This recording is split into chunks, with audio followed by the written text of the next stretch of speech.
Welcome to Urban Knife Guy, where we explore the urban knife style and jungle survival.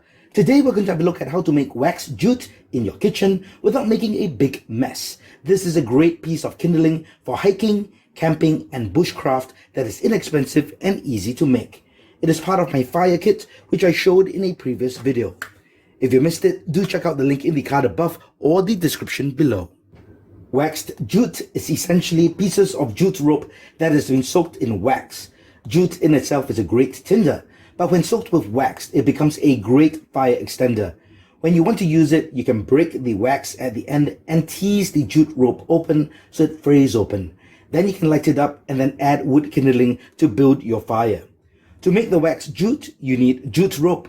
I recommend anything between 4 mm to 10 mm, and I have both thicknesses here. You also need a couple of tea light candles. These are inexpensive and available at hardware stores or supermarkets. And you also need a knife to cut your rope. To heat up the wax, you need a shallow pot with water on your stovetop or induction cooker. Now, to not make a mess and really make this easy to clean up, I suggest you use a disposable aluminum pan like this. And you also need a few sheets of kitchen towel. Now, the reason for this is to put this into the shallow pan and so that this can rest on and it won't move about in the water later on. You also need a pair of tongs or maybe a pair of chopsticks, and this is to put the jute rope inside and also to kind of mix it and turn it around. And finally, you need a piece of baking paper to let the wax jute dry and harden after you've soaked it in the wax.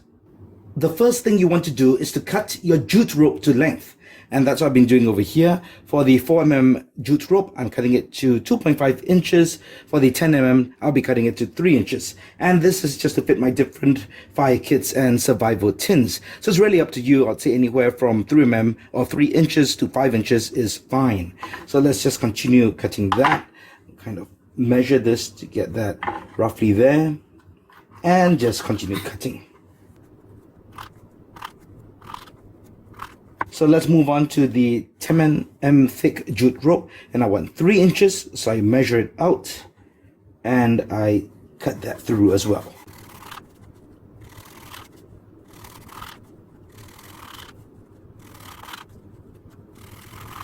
Once you have all your jute pieces ready, we can now start to prepare the wax and immerse this into the wax. Once you have your pieces of jute ready, it's time to heat up the water. So turn on your stovetop or your induction cooker and start to heat up the water. Now, you do not need to bring this to a really rolling boil. Just make sure the water is heated up and it's at a constant temperature. You can actually put in the paper towel at this time, and you can even put the pan in as well. Once the water is heated up, place the tea light candles inside. Maybe you could start off with 3, and you're just going to let it melt. It'll take a few minutes, but once it melts, you can then take out the metal containers and the wick that holds the tea light candles, and you take that aside. All you want is the liquid wax.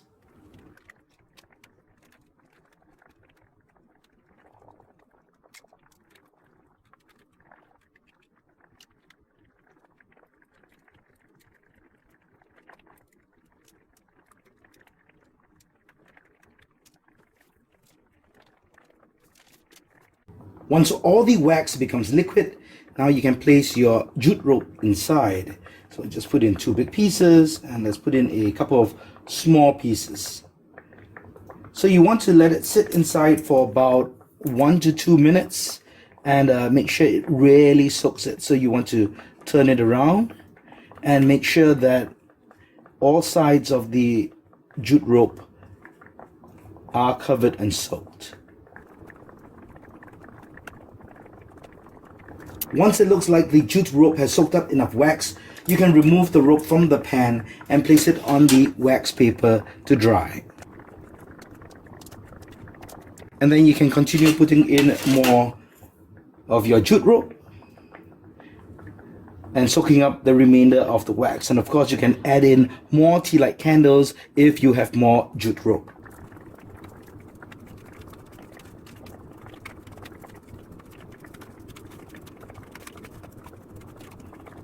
And there you have it. Once you've got all your wax jute done, leave it out to dry. It will take 20 to 30 minutes to set and you're good to go. Just make sure if you've got kids around, don't leave this out where they will eat this because kids are dumb.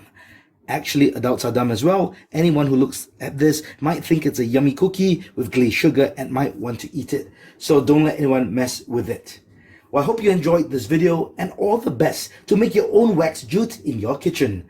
Using the disposable aluminum pan ensures you have no mess with residue wax and you don't have to clean a pot of melted wax. It is hassle-free.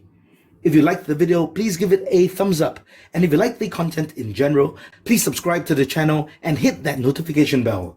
Thanks for watching. Talk to you soon.